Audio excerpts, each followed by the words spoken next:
어제 회동을 계기로 윤석열 대통령과 한동훈 국민의힘 비대위원장의 갈등이 봉합 수순에 들어갔다는 관측이 나오고 있습니다. 다만 여전히 불씨가 남아있는 가운데 한 위원장은 외부 활동을 재개했습니다. 자세한 내용 국회 취재기자 연결하겠습니다. 소재영 기자 나와주시죠.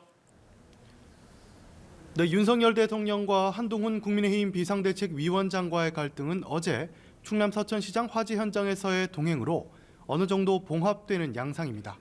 다만 김건희 여사의 명품백 수수를 두고 양측이 큰 입장 변화가 없는 만큼 갈등의 불씨가 남아있다는 해석도 나옵니다. 친윤계를 중심으로 명품백 수수 논란을 거론하면서 마리 앙투아네트를 언급한 김경률 비대위원이 사퇴해야 한다는 목소리가 나오고 있습니다. 이에 대해 한 위원장은 출근길에 당정 갈등 출구 전략으로 김 비대위원 사퇴설이 거론된다는 말에 들은 적이 없다고 말했습니다. 오후엔 숭실대학교를 찾아 대학생들과 간담회를 가졌습니다.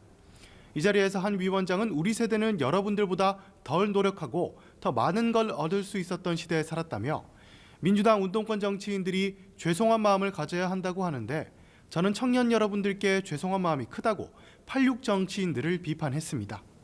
한편 더불어민주당은 어제 화재 현장에서 두 사람의 행보를 두고 정치쇼라며 강도 높게 비판하고 있습니다. 민주당 이재명 대표는 최고위 회의에서 절규하는 피해 국민들 앞에서 정치쇼를 한 점에 대해선 변명이 되지 않을 것이라고 비판했습니다.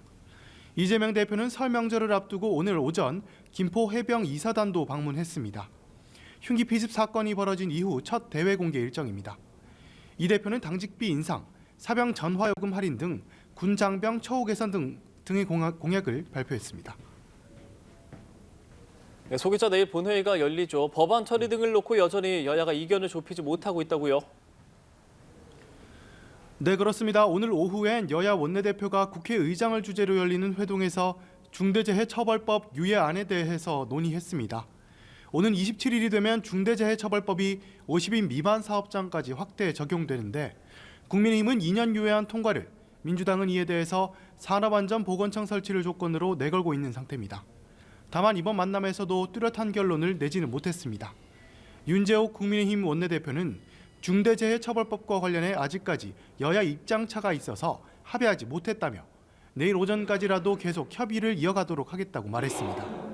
국민의힘은 의견이 조율되지 않는다면 내일 본회의에 앞서 중대재해처벌법 처리 촉구 규탄 대회를 열 방침입니다. 쌍특검 재표결을 두고서도 여야는 엇갈린 입장을 보였습니다. 우선 국민의힘은 쌍특검법 재표결안을 조속히 처리하자는 입장입니다. 민주당이 총선을 위한 정치적 카드로 활용하지 말고 당장 내일 재표결할 수 있도록 협조해달라고 했습니다. 반면 민주당은 최대한 국민의힘이 쌍특검법을 수용하라고 압박하면서도 내일 본회의에선 재표결을 하지 않을 기류입니다. 윤 대통령의 이태원 특별법 제2요구권 행사 여부를 보고 재표결 시점을 결정하겠다는 방침입니다. 지금까지 국회에서 전해드렸습니다.